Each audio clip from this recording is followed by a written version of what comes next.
Ok. Olá, Zé, tudo bem? Então, tudo. Aqui estamos. Consegues vir e ouvir-me, certo? Sim, eu julgo que sim. A mim também Boa. acho que sim. A malta está a comentar que sim, portanto, é porque está a Perfeito, funcionar. perfeito. Bem, obrigada pelo convite. Nada. É sempre um privilégio poder aqui participar contigo, aqui nesta live. Portanto, espero que seja minimamente produtiva. Sim, já estou na baixa para chatear há algum tempo. Só que ultimamente não tenho. Aliás, estava proibido fazer lives. Então, Sim, houve aí uma série de situações em que foram as contas abaixo e eu estava no meio dessa pois, malta. E então, qualquer coisa que eu dissesse aqui. E então estava um mês. Primeiro tive um mês, depois foi quase um ano. Só que depois, entretanto, com esta alteração e a cena do Pedro Anderson, houve aqui uma alteração e as coisas neste momento estão a funcionar. Tenho que ter só um cuidado com o que digo, ao que pois, parece. sim. A malta é um bocado desbocada, que é o meu caso, portanto, muitas vezes estamos tramados. Temos sempre de dizer que isto não é aconselhamento financeiro. Portanto, Claro. aí já podes enganar as pessoas à vontade, porque disseste, portanto, a partir daí está tudo bem. Mas ok, vamos ao que interessa, porque a malta está aqui, não é para ouvir falar de cancelamento de contas, é exatamente para te ouvir falar a ti e desta coisa que é tão importante, que é o CPCB, que a malta normalmente só se lembra de analisar quando já é tarde. Pelo menos quando me chegam a mim as questões, normalmente a malta já vem um bocado tarde, por muito que nós criamos conteúdo e tu fazes um conteúdo muito bom, mas a malta às vezes só quando a casa já está a arder é que se lembram de perceber se lá estão as Olha, causas, se não estão. a minha E também experiência contigo acontece o mesmo ou não?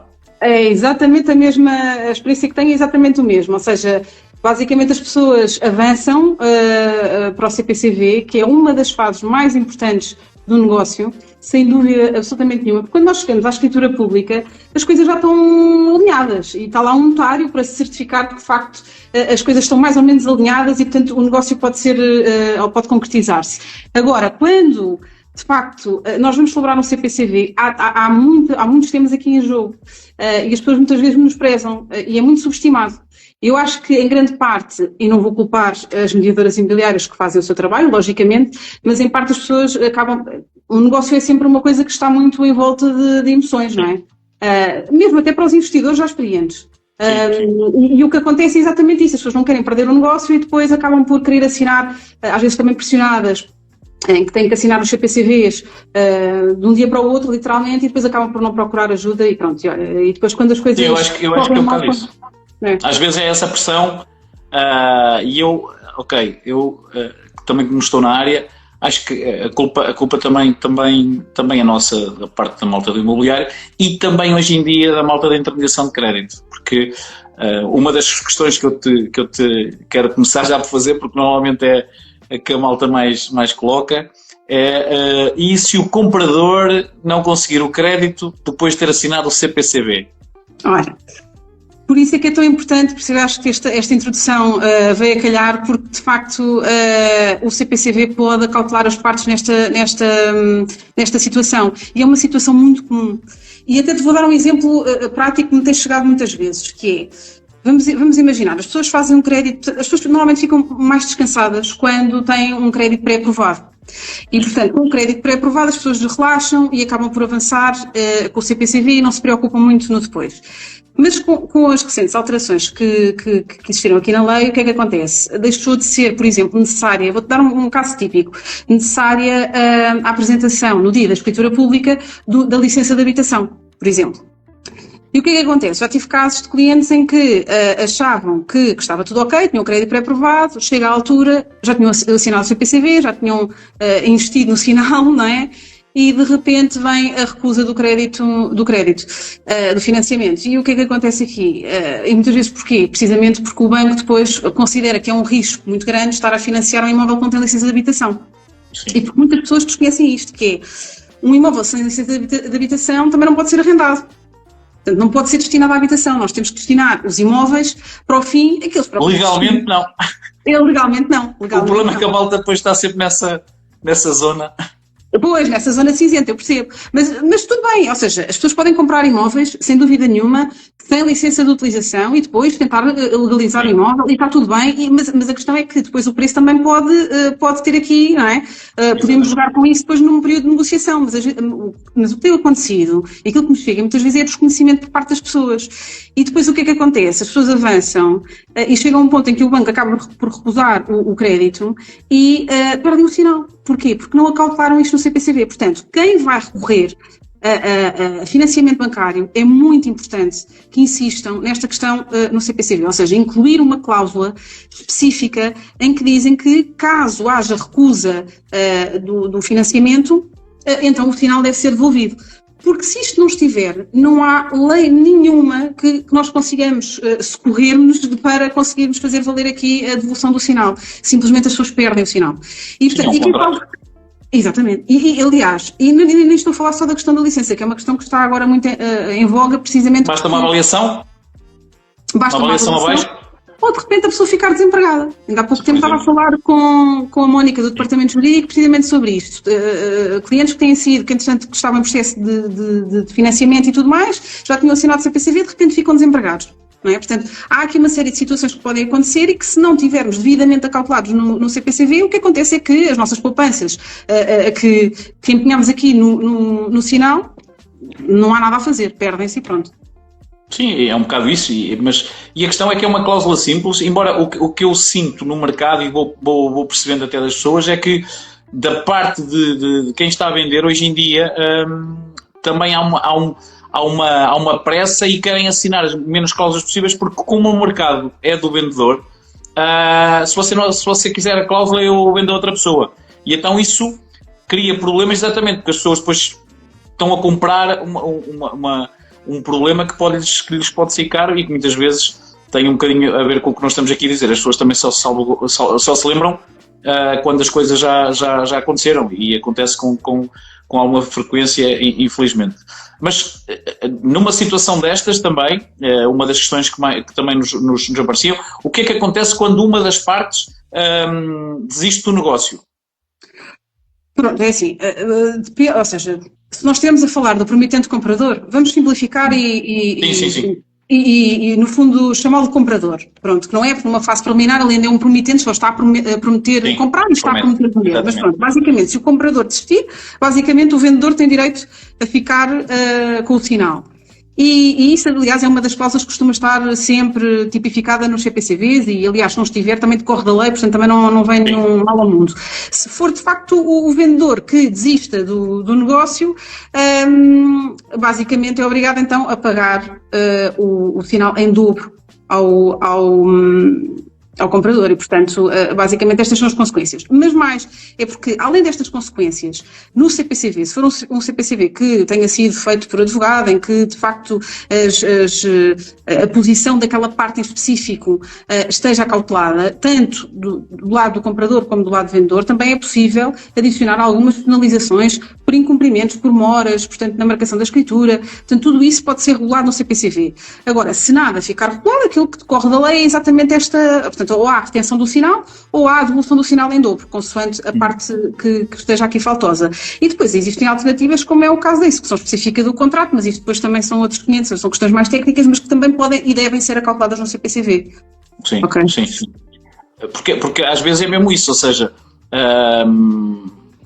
o CPCV, a ideia que eu às vezes tenho é que as pessoas não percebem, é quase como um casamento, não é? Quer dizer, as pessoas, ou uma sociedade, eu tenho um amigo que diz que vamos fazer um contrato de inimigos para continuarmos sempre amigos, e o objetivo é um bocado esse. E aqui às vezes é um bocado isso, as pessoas acham que o CPCV é uma coisa leve, tipo, assinei e está feito, e se tem lá as cláusulas que se eu me defendo ou não defendo, depois vê-se, só se eu precisar. Mas é que muitas vezes acontece que é preciso, não é? Não, olha, estás a tocar aqui num ponto muito interessante, que é, a mim sempre, se calhar a mim faz-me confusão, especialmente por ser advogado e, portanto, claro, ter noção das leis, pronto, e talvez, portanto, acabo por ser um bocadinho mais parcial nesta posição e não sair tanto da minha área de conhecimento para conseguir ver o outro. Agora, mas posto isto, o que é que eu acho que é importante? O que é que me faz confusão, na realidade, é as pessoas muitas vezes estarem, no fundo, a dispor daquilo que são as poupanças todas de uma vida, num sinal, sem garantias, ou seja, sem saber absolutamente nada sobre os efeitos daquilo que estão a assinar.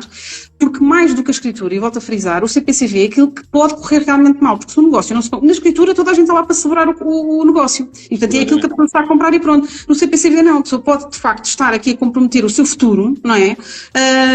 Quando não sabe aquilo que está a assinar e as coisas têm realmente muitas consequências. Portanto, a mim faz-me confusão. O que é que eu acho? Acho que as mediadoras, ainda assim, ou seja, não estou, obviamente, acho que as mediadoras são importantíssimas dentro do mercado imobiliário, sem dúvida absolutamente nenhuma. Mas o que é que eu acho que acontece? As pessoas realmente confiam e depois delegam mais competências naquilo que é suposto dentro da mediadora. Portanto, a mediadora, aquilo que eu retiro da lei, basicamente a mediadora serve precisamente para encontrar potenciais interessados na compra ou na venda do imóvel. Ponto, não é? A parte jurídica, depois, idealmente, deveria ser cada parte a procurá-la. E o que acontece muitas vezes é que naquela pressa de se tentar concretizar um negócio, portanto, faz-se aqui uma pressão adicional para, de um dia para o outro, como eu estava a referir há pouco, celebrar um CPCV sem que as pessoas possam, de facto, não é, recorrer aos seus advogados e pensar e ponderar, mas será que este CPCV vai... E analisar os documentos, José, porque uma das coisas importantes, estamos aqui a focar no CPCV, mas uma das fases preliminares, até mesmo para apresentar uma proposta de aquisição, passa muito pela análise dos documentos, a análise jurídica daqueles documentos, perceber se aquele imóvel tem ónus, tem encargos, tem penhoras, se aquilo que se está a comprar é exatamente aquilo que vem nos documentos. Há tantas coisas que devem ser analisadas antes e posso-te garantir que, bem, também somos os casos já habituados, não é? Os casos que correm bem, as pessoas não querem saber, mas a verdade é que há tantas coisas que podem correr mal. Tantas coisas que podem correr mal, que a mim fico sempre surpreendida como é que as pessoas, por desconhecimento, acabam por avançar para um CPCV sem aconselhamento jurídico, sem dúvida. Sabes, tocaste na questão do sinal e já lá vou, mas agora que estás a falar nisso, sabes que há um problema na nossa forma de trabalhar o imobiliário, é que a parte que vende muitas vezes também é a parte que está, ou seja, a parte que está a defender o vendedor muitas vezes também é a parte que está a defender o comprador. Tu tens mercados mais maduros, como os Estados Unidos, em que isso normalmente não é possível, ou seja, há um representante que está a defender o vendedor e outro está a defender o comprador, e só por si, isso automaticamente já muda toda a dinâmica, porque alguém que está a defender as duas partes, já a coisa é um bocado mais difícil. Portanto, eu sou um grande defensor disso, que não devia ser possível a mesma entidade estar a defender as duas partes, não é? Claro, ou seja, há de facto aqui um conflito de interesses, não é? Eu não posso estar a olhar para um CPCV na perspectiva do comprador e do vendedor simultaneamente. Claro que isso é possível e nós podemos encontrar sempre soluções de consenso e é sempre o ideal e obviamente que quando eu entro, por exemplo, numa fase de negociação do CPCV, claro que tento ser o mais dura possível, não é? E protecionista da parte que estou a defender, não é? Mas obviamente também, e nessa altura normalmente também falo com o cliente e depois também tento explicar exatamente isto. Olha, vamos partir desta base, mas vamos tentar alinhar aqui as expectativas e perceber que vamos ter de ceder num ponto ou no outro, mas há aqui certos pontos em que pode ser importante fincar pé e dizer não avançamos sem isto. É um bocadinho por aí. Mas pronto, mas eu acho que as mediadoras imobiliárias aqui acabam por assumir um papel muito decisivo e as pessoas confiam muito no trabalho que é feito e bem, tudo certo, só que depois falta aqui toda a parte do conhecimento, do know-how, não é, jurídico, que depois não conseguem nem podem, porque as mediadoras no fundo estão ali a fazer um negócio que não tem nada a ver com a prestação de serviço jurídico. Exatamente. Tu há pouco falaste do sinal. Afinal, quanto é que tem que ser o sinal? Tem que ser mesmo 10%? Olha, não, por acaso é uma dúvida frequente. O sinal, já a lei não define nenhuma percentagem mínima nem máxima de sinal que as partes possam configurar num contrato de promessa de compra e venda. Portanto, o que acontece, aliás, basta se tu olhares para os CPCVs de imóveis que estão em construção ou em planta, portanto, coisas que ainda não estão edificadas, construídas, tu vais perceber que o sinal, portanto, a percentagem de sinal que é entregue e depois os reforços de sinal são coisas que são completamente fora daquilo que é o mais comum, que são se calhar os 10%. ok? Ou os 20%. Sim. Precisamente por isto. Portanto, a lei não define nenhuma percentagem mínima. Isto depende única e exclusivamente da convenção, ou seja, do acordo das partes. Agora, usualmente, ou seja, o mercado tem apontado para os 10%, mas normalmente varia entre os 5% e os 30%, mais ou menos, são estas as percentagens que são aplicadas, mas no fundo isto depende do acordo das partes só. Sim, porque eu tenho a ideia que essa parte dos 10% muitas vezes até é forçado pela parte imobiliária, porque muitas vezes nos contratos que eles têm com o vendedor, o vendedor já é obrigado a libertar uma parte da comissão se receber, portanto, muitas vezes vem um bocadinho daí, e lá está mais uma vez a importância das pessoas às vezes olhar para os contratos que assinam e não se limitar ao que ouvem ou ao que dizem, e para mim às vezes faz muita confusão, às vezes pequenas coisas nós fazemos um grande barulho, e quando estamos a comprar a nossa casa facilitamos de uma maneira que é inacreditável. E às vezes, mas está bem, se eu for advogado ou se for um solicitador, tenho que pagar. Amigo, se me disseres que o meu negócio vai correr tudo bem e eu só tiver que pagar isso, eu fecho já isso. Só que as pessoas normalmente só se lembram disso de facto no momento em que corre mal. Não estava aqui esta cláusula, bandidos, não meteram mas não foste tu que assinaste esse contrato.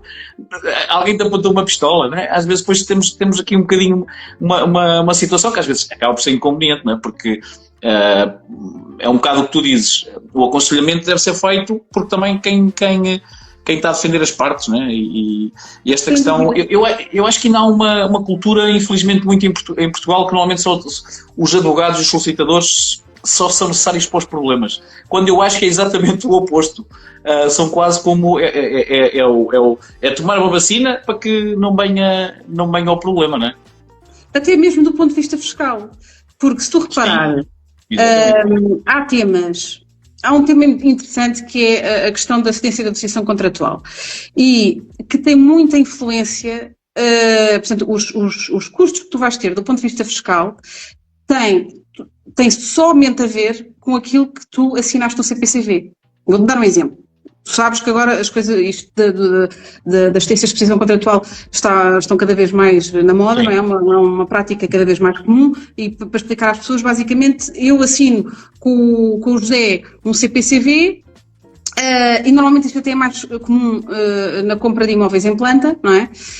Em que eu compro um imóvel e basicamente só tenho que investir o sinal e depois, e portanto há muitos investidores a fazer negócio com isto e a ter lucro também disto.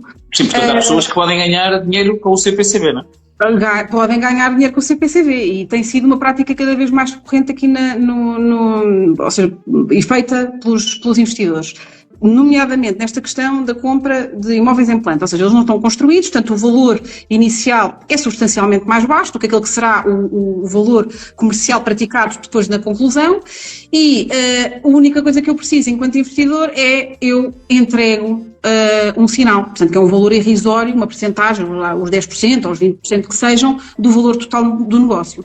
Espero um bocadinho, entretanto o imóvel já está mais construído e portanto já tem um outro valor de mercado, e é nesse momento que eu então procuro um terceiro para ceder a minha posição contratual. Portanto, eu quero sair daquele CPCV, cedo a minha posição a um terceiro que está interessado na compra da casa. Pronto. Isto só para vai em linha de conta com aquilo que estavas a dizer, que é a importância do CPCV. Isto pode ter reflexos brutais do ponto de vista fiscal, se as pessoas não souberem aquilo que estão a assinar no CPCV, porque a diferença é eu vir a pagar IMT sobre a totalidade do negócio ou pagar IMT apenas sobre o valor do sinal. E passo a explicar.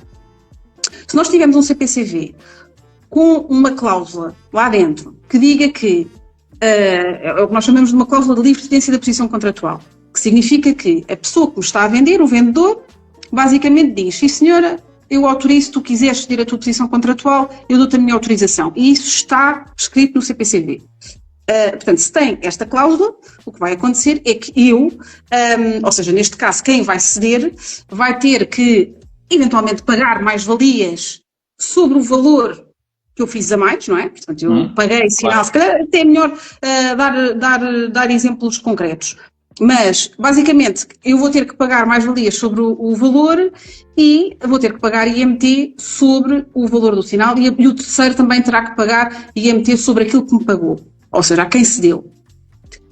Se eu não tiver uma cláusula de livre cedência da posição contratual, significa que, ou seja, se eu quiser ceder posteriormente a minha posição no contrato, eu vou ter que pedir autorização ao vendedor e o vendedor poderá não autorizar, não é? Portanto, eu daí já não posso fazer a cedência, ele tem que autorizar, mas ultrapassada esta questão, ok, imaginemos que ele dá a autorização depois. Além de pagar as mais-valias, tal e qual como na primeira hipótese que avancei, eu vou ter que pagar IMT sobre, portanto, o terceiro que vem ceder vai ter que pagar IMT sobre a totalidade do negócio no momento da escritura pública e eu, que cedi, vou ter que também pagar IMT sobre a totalidade do negócio. Portanto, o fisco vai receber 2 vezes IMT sobre a totalidade do negócio. Portanto, é a diferença. Ter esta cláusula de livre cedência da posição contratual ou não ter, é a diferença entre eu pagar IMT sobre um sinal, um valor reduzido, ou eu ter que pagar IMT sobre a totalidade do negócio. Portanto, isto só para dar aqui este exemplo. Pode ter parecido aqui um bocadinho confuso, mas eu acho que deu para perceber mais ou menos a ideia. Só para as pessoas perceberem que o impacto que um CPCV e que tem, também do ponto de vista mesmo da otimização fiscal e daquilo que se pretende depois pagar ou não e dos custos que possam estar associados a isto, se nós conseguirmos de antemão prever o que é que aquela pessoa pretende fazer com aquele imóvel. E, portanto, estás a ver a importância disto, não é? Não é só agarrar no CPCV e dão para lá umas cláusulas que refletem mais ou menos aquilo que a lei diz. Não, acho que é importante olhar para aquilo que é aquilo que é a intenção e o objetivo do vendedor, para também se conseguir, que é no fundo a parte mais frágil dentro do negócio, portanto é no fundo a parte que deve procurar mais ativamente o aconselhamento jurídico, para depois também estar devidamente acautelado.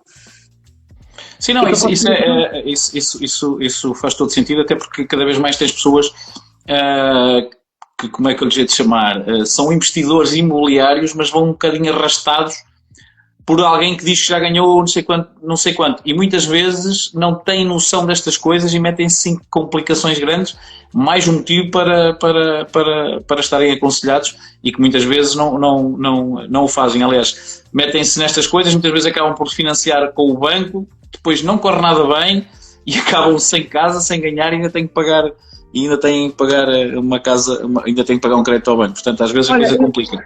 Complica mesmo. Olha, ainda há pouco tempo tive um caso de um cliente que fez as coisas por ele. Basicamente tinha comprado um imóvel em planta, fez o CPCV,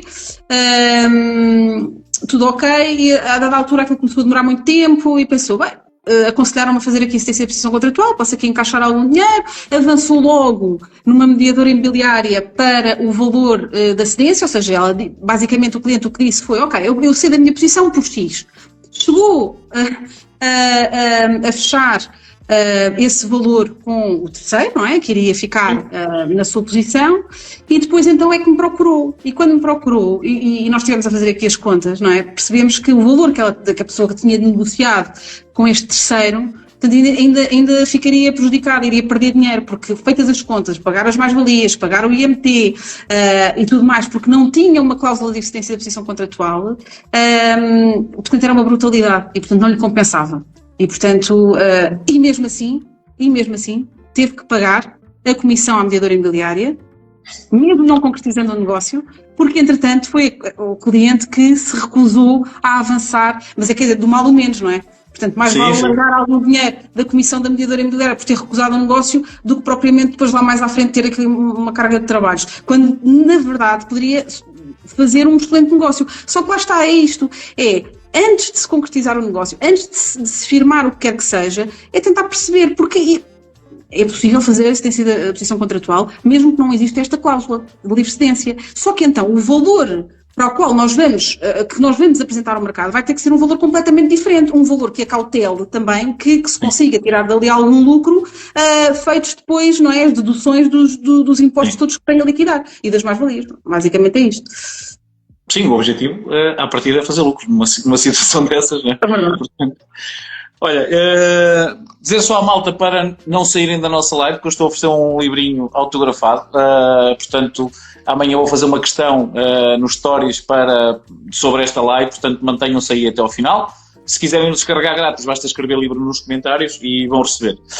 Outra coisa que muitas vezes me questionam, que é esta questão até de uma fase mais à frente, e o que é que o contrato pode ou não defender.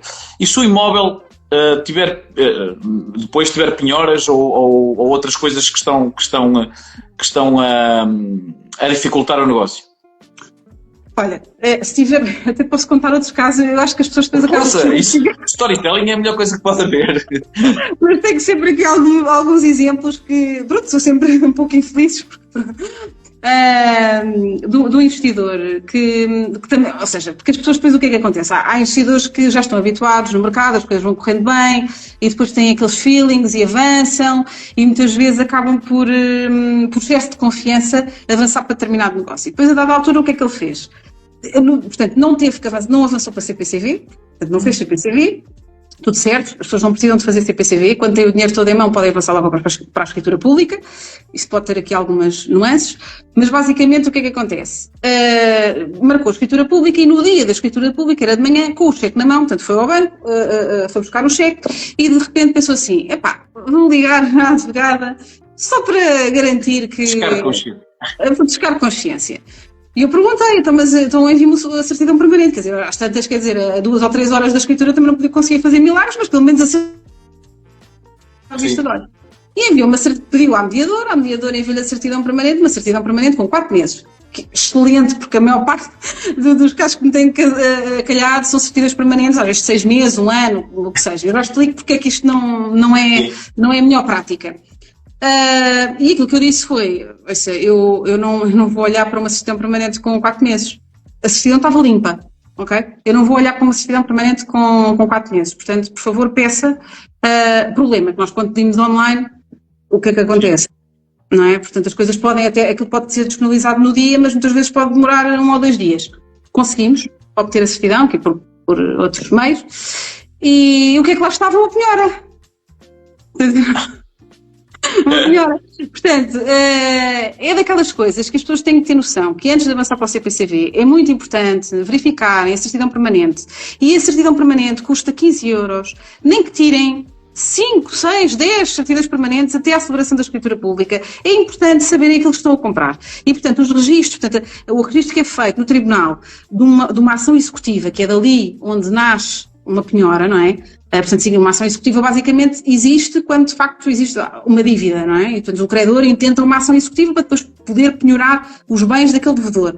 E, portanto, estas coisas nem sempre são tão céleres quanto nós queríamos. E, portanto, é preciso calcularmos que aquilo que nós estamos a comprar é, de facto, uma coisa livre de quaisquer chatices e de quaisquer penhoras. Agora, respondendo diretamente à tua pergunta, de facto, é possível avançar para uma escritura pública com penhoras, ok? Mas é preciso muita cautela, é preciso perceber em que fase aquele processo executivo é que está, ou seja, é mesmo importante nós percebermos se é possível negociar aquele valor, porque na prática o que é que vai acontecer? Parte daquele valor que eu vou entregar na escritura pública vai ter que ser para liquidar as dívidas que existem. Portanto, é muito importante, e depois é assim, depende muito, além do estado do processo executivo e do estado da penhora, é muito importante perceber se existem mais dívidas, se não existem mais dívidas, se aquela é uma dívida isolada, se é possível negociar aquela dívida, se nós podemos liquidá-la antes, ou se o devedor vai utilizar aquele montante para fazer o pagamento daquela dívida. Portanto, há aqui muitas nuances que devem ser acauteladas. E, portanto, é muito importante também olharmos para os documentos e percebermos. Agora, é assim, eu também digo, há cautela, sem saber nada disto, e de repente, como este cliente sabe naquele dia que tem uma penhora, quer dizer, o meu conselho é não avançar, porque também não se sabe para o que é que se está a ir, não é? E portanto as coisas têm que ser minimamente acauteladas, pronto, e saber o que é que se está a fazer naquele momento. Sim, mas é isso, todos os custos ou seja, às vezes dá a sensação que os custos, aliás, estás a falar de uma certidão que são 15 paus.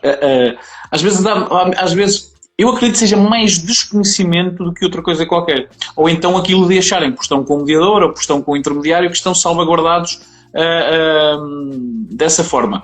Não significa que não estejam, mas o verificar...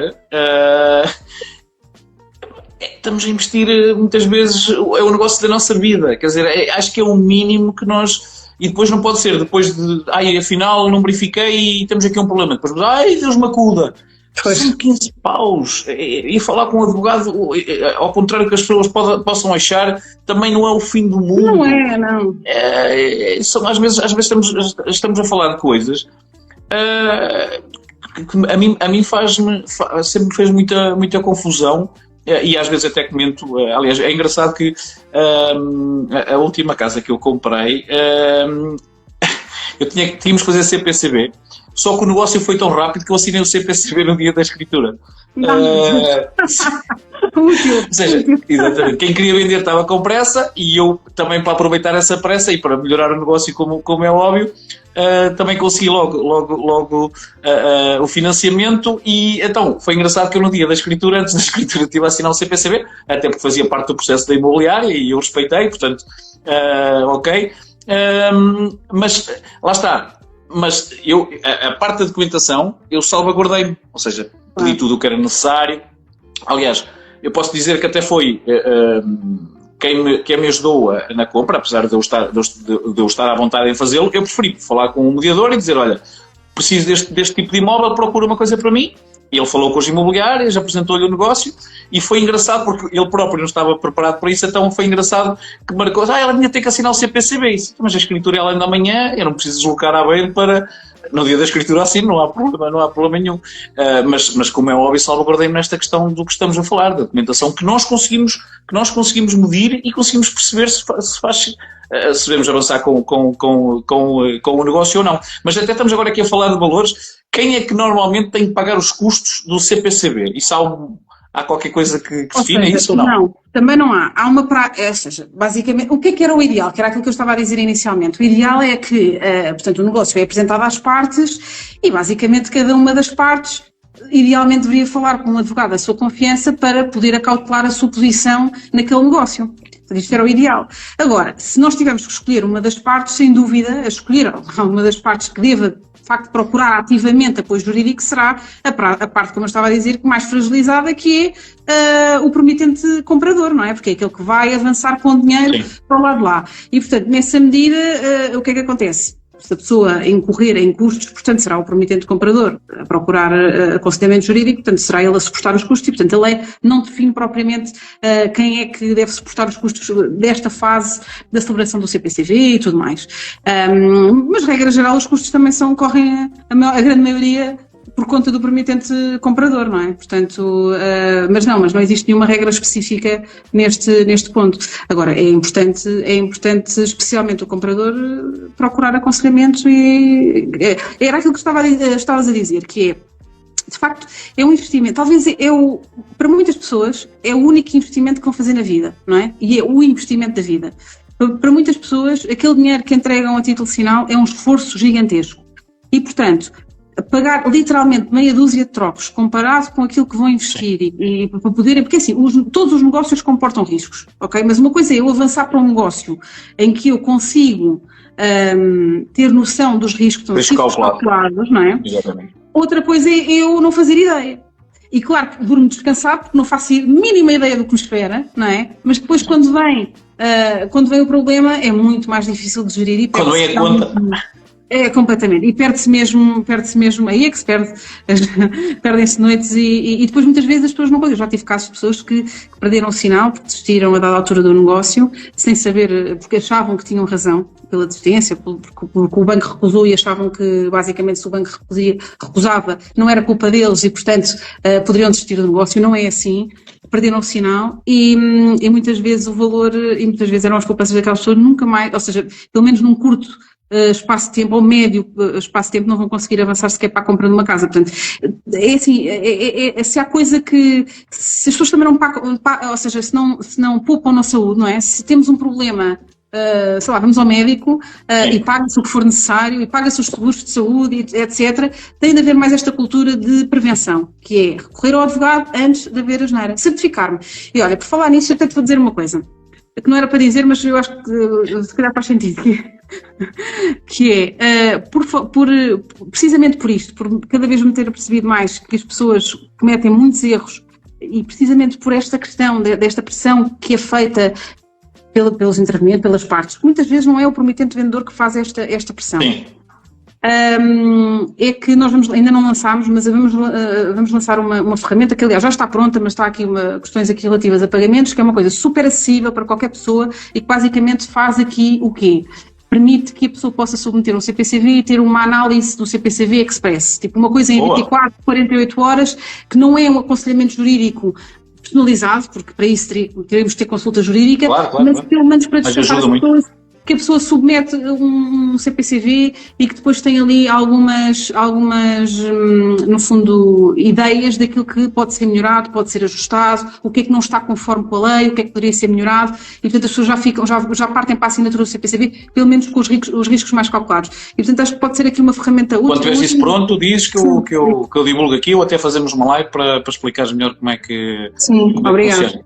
Mas o que estavas a dizer, infelizmente, nos meus tempos, agora chama-se Intermediário de Crédito, na altura chamava só consultor financeiro, estamos a falar em 2010, 2011, aqui na minha zona aconteceu uma situação que não foi órfã, infelizmente, porque houve uma altura em que os consultores viram-se apertados, porque não havia financiamento, os bancos começaram a apertar com eles, foi na altura da crise, subprime. Então muitos deles emigraram ou faliram e foi complicado. Então aqui na zona havia uma série de moradias em que os clientes tinham dado o sinal. Deram o sinal, o consultor faliu e fugiu.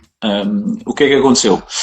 Eles tinham um sinal, muitos deles tinham um sinal que o construtor também tinha, uma negociação feita com o banco onde tinha o crédito para construir as casas, que dava uma possibilidade às pessoas também fazerem lá o sinal. O que é que aconteceu?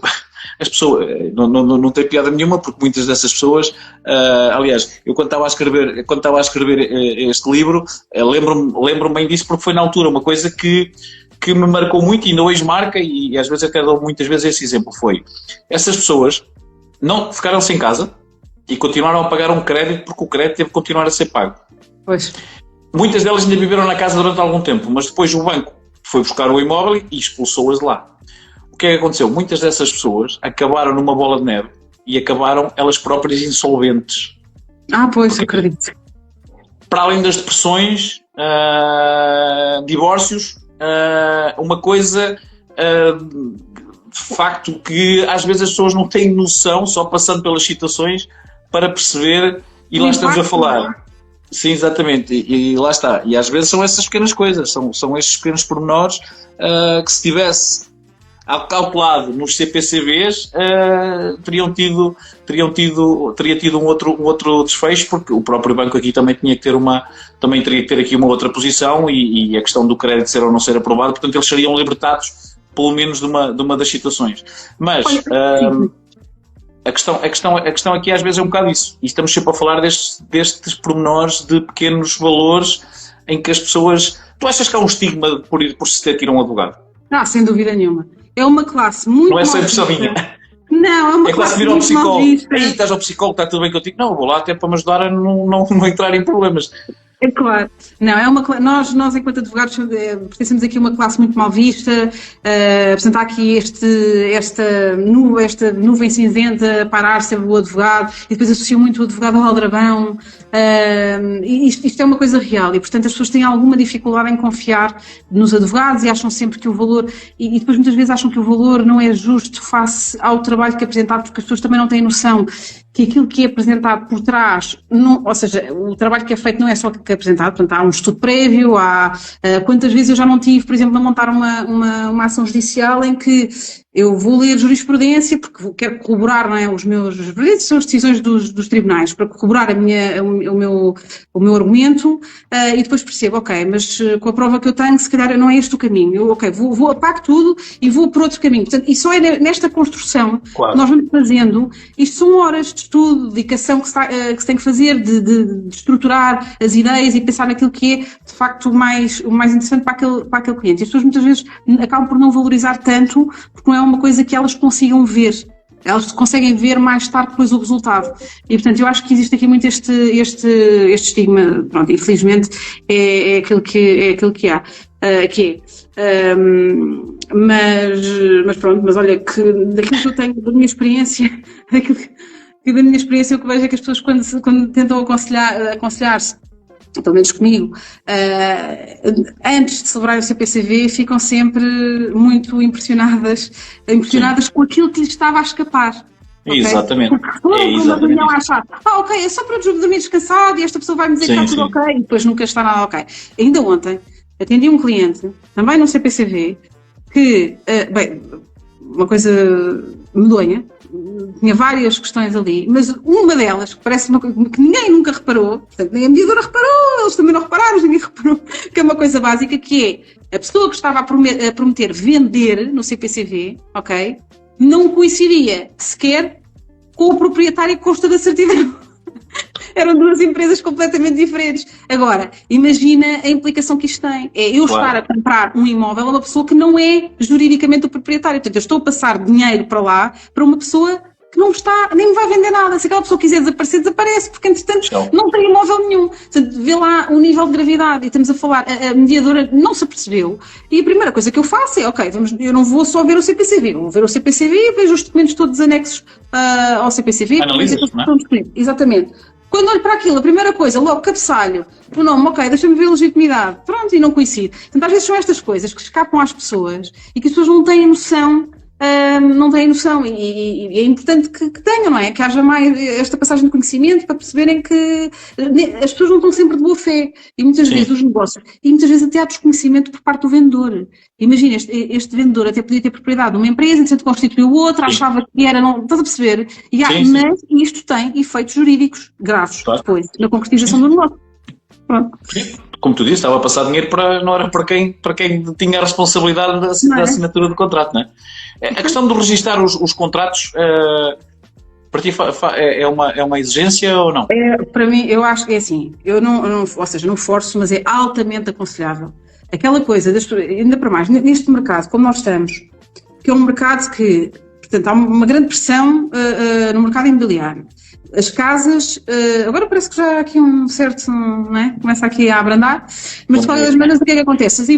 Os imóveis entram e o que é que tem acontecido na grande maioria dos casos? São pessoas a apresentar propostas de valores superiores àquilo que está a ser publicitado. Tu tens uma casa por 200 mil euros e as pessoas estão a apresentar 205, 210, 215, e isto está a acontecer, tenho conhecimento de N casos destes. E o que é que acontece? O que é que pode acontecer? Que é, eu fecho um CPCV contigo e, entretanto, vem um terceiro e diz assim, epá, não vendas isso por 200 mil euros que eu pacte aquilo que tu tens que devolver à Filipa pela desistência do negócio, portanto, pacto o dobro do sinal, aquilo que tu tens que lhe pagar e devolver, eu pacto, e ainda te pago mais um X. O que é que tu fazes? Tu pensas, bem, pá, então é assim, se eu estou garantido, eu vou celebrar negócio com outra pessoa. Não é? E, portanto, tu perdes a oportunidade. Eu, que queria aquela casa, por exemplo, para morar, posso perder a oportunidade de ficar com aquela casa, porque, entretanto, a pessoa, imagina, está a cumprir com tudo, que é, ok, está a desistir, mas está-me a ressarcir, está a cumprir com aquilo que a lei obriga, que é, desistes, mas vais ter que pagar o sinal em dobro, tudo bem, e eu não posso fazer nada. Não posso fazer nada, porquê? Porque eu só assinei um CPCV. E, portanto, o CPCV tem, de acordo com em termos jurídicos, tem eficácia obrigacional. Portanto, não é uma eficácia real. E, portanto, é preciso acautelar uma série de coisas. E há duas opções para nos protegermos enquanto compradores. O que é que aconteceu aí? Tenho que pagar a eletricidade e diz que devo ter esquecido. Não, devo ter ficado sem. Eu estou no escritório improvisado e devo ter ficado sem bateria no computador. Okay. Não vais desaparecer. Não. Quer dizer, acho eu. Então, o que é que eu acho? Acho que o que é muito importante, enquanto comprador, não é só celebrar um CPCV. Ou seja, se eu tenho medo de perder aquela casa, então eu tenho que fazer um registro. E há duas opções de registro. Ou eu faço um registro provisório de aquisição do CPCV, que é uma coisa mais intermédia, portanto, não é uma coisa absoluta, não é uma garantia absoluta, mas eu estou protegido. E estou protegido durante um determinado prazo. Ou seja, este registro que é feito na conservatória Exige que o CPCV tenha reconhecimento de assinaturas e recorda-me disto que é um tema que eu quero falar dos reconhecimentos de assinaturas do CPCV, que é um tema muito recorrente que eu levo.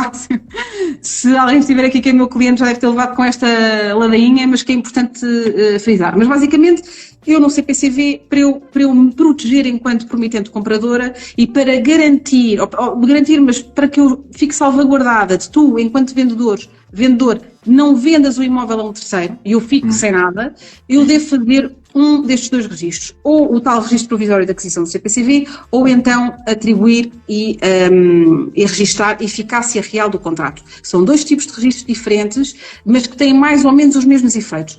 O ideal é fazer o registro de eficácia real.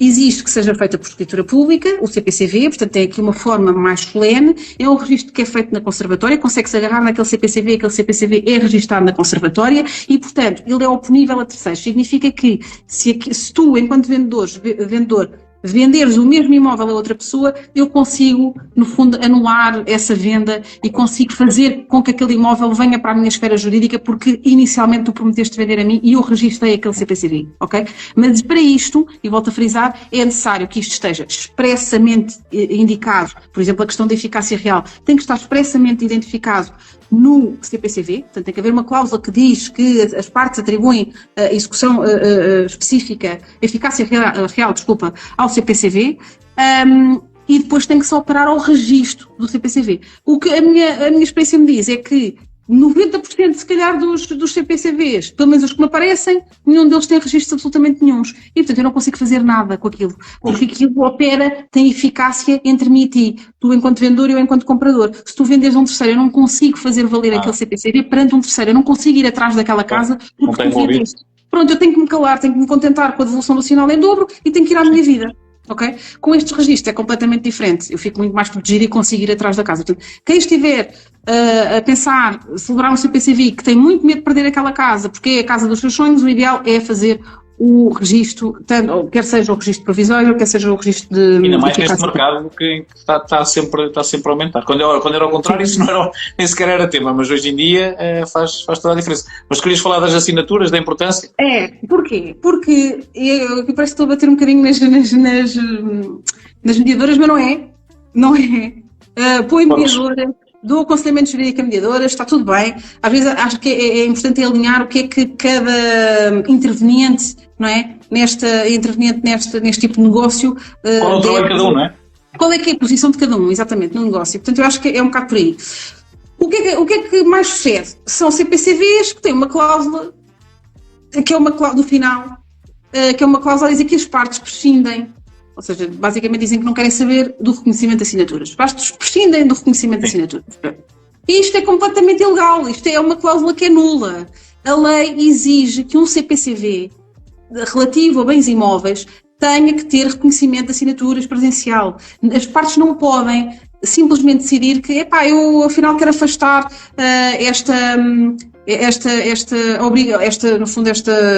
a obrigação que decorre da lei. Eu não posso afastar isto, mesmo que as partes estejam de acordo. A lei exige que o CPCV tenha que ter reconhecimento de assinaturas. E se não tiver reconhecimento de assinaturas, quem fica, na verdade, mais desprotegido é precisamente, lá está o comprador, que entregou para lá o sinal e não consegue fazer nada daquilo. Não consegue fazer um registro, o registro que eu estava a falar há pouco da eficácia real, muito menos, não é? Mas de provisório de aquisição, não consegue registá-lo, a cláusula é nula e, portanto, não vale a pena. Quer dizer, é daqueles, um reconhecimento de assinaturas, vou tirar aqui uma média de valores, é 15 euros.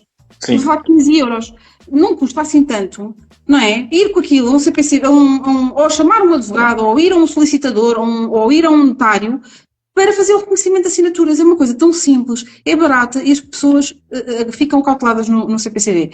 Portanto, eu já tive até a discussão com alguns colegas em relação a isto. Isto é uma coisa que é básica. Se tu procurares decisões decisões de tribunais, isto não é uma coisa que está dependente... é lei? É lei. É lei. E as partes não podem... E é uma norma imperativa, ou seja, as partes não podem, por convenção, afastar esta lei. Portanto, aquilo não ou seja, não é válido, não é legal sequer. Portanto, as pessoas devem fazer o reconhecimento de assinaturas. Não prescindam do reconhecimento de assinaturas.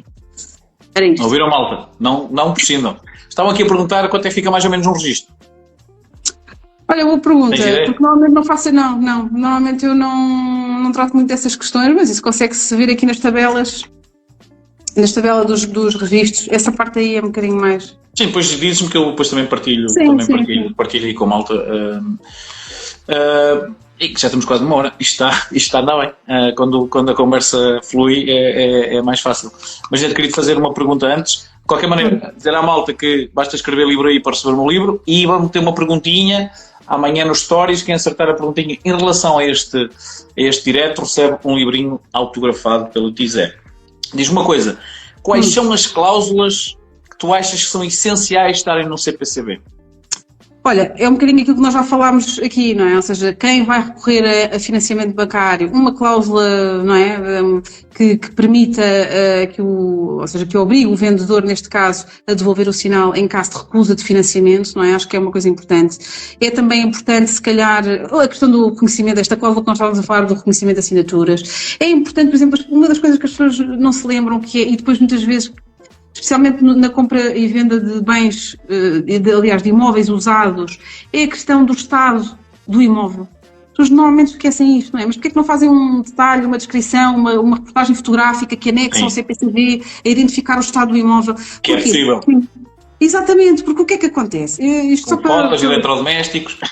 Tudo, não é? E mais, até para dizer mais, nas casas usadas, apesar de não cair no regime jurídico dos bens de consumo, portanto, porque nós estamos a comprar um imóvel a alguém que faça disso uma atividade comercial, portanto não estamos a falar de um empreiteiro, nem nada disso, estamos a comprar entre particulares, mas a verdade é que se existirem defeitos, nomeadamente ocultos, ou que tenham sido, não é, ocultados propositariamente. Também já tive casos desses, só para ter uma noção. Eu uma vez tive um cliente que aquilo acho que era não era bem cave, mas era uma parte mais térrea da casa, e quando a pessoa foi ver a casa estava impecável, não é? E depois descobriu que a pessoa tinha posto uma placa, um pladur, tipo um pladur, a tapar uma das paredes que estava com uma infiltração brutal, e portanto aquilo foi um defeito que foi ocultado. E, portanto, a malta é muito criativa. A malta é muito criativa. E depois o que é que acontece? Claro que as pessoas, depois isto dá pano para mangas, mas basicamente quando as pessoas compram um imóvel a um vendedor, ainda que seja particular, podem denunciar estes defeitos que possam ter sido ocultados e podem requerer a reparação e que estes custos de reparação sejam suportados pelo vendedor. Portanto, as pessoas devem informar-se relativamente aqui aos direitos que têm. De qualquer das formas, é importante, se calhar, as pessoas acautelarem-se no CPCV com cláusulas que determinem aqui o estado geral do imóvel. Esta questão, enfim, a questão do registro, não é? Portanto, atribuir eficácia real ao contrato para se protegerem de eventuais vendas a terceiros enquanto eu estou num processo de aquisição, também é muito importante. E pronto, eu acho que basicamente a questão das assinaturas também é importante, não é? Cláusulas penais, a questão das assinaturas, as cláusulas penais, portanto, atribuir efeitos jurídicos, ou seja, penas específicas para casos em que ocorram moras, portanto, atrasos na celebração da escritura pública, enfim, depois é assim, cada caso... Quando dizes pena, estamos a falar monetário, certo? Sim, pecuniários, ou seja, valores... Cada dia que passa... Exatamente. Valor, não é? Exatamente. Isso, portanto, depois é assim, isto depois tem muito a ver... Só para te dar um exemplo, uma coisa é tu comprares um imóvel usado ou já construído, outra coisa é, por exemplo, comprares um imóvel que não está construído. E olha, no outro dia, vou-te dar outro exemplo, apareceu um cliente que tinha um imóvel, um CPCV, que tinha sido a mediadora imobiliária a apresentar, e o CPCV era um CPCV como se eu estivesse a comprar uma casa já construída, uma fração, ok? Problema, na verdade ela só estava a comprar o terreno. Eu nem conseguia perceber dentro do CPCV o que é que ela estava a comprar, quer dizer, deduzi que era o terreno, mas em bom rigor, aquilo que ela estava a comprar e aquilo que devia ser feito era um CPCV para a aquisição do terreno, para depois fazer essa escritura e depois fazer-se um contrato de empreitada que fosse, porque a pessoa que estava a vender o terreno, por acaso, era o empreiteiro que iria construir a casa. Mas, quer dizer, então e as fases de obra e os prazos, nada estava acautelado. Portanto, as pessoas têm que ter noção que cada caso depois é um caso e há especificidades. Uma outra coisa, antes de terminar, que eu acho que é importante, que é imóveis em propriedade horizontal. Portanto, frações que nós estejamos a acompanhar, apartamentos, em prédios. Pronto, basicamente é isto, com condomínio. tão importante quanto as cláusulas do CPCV é nós pedirmos certos documentos.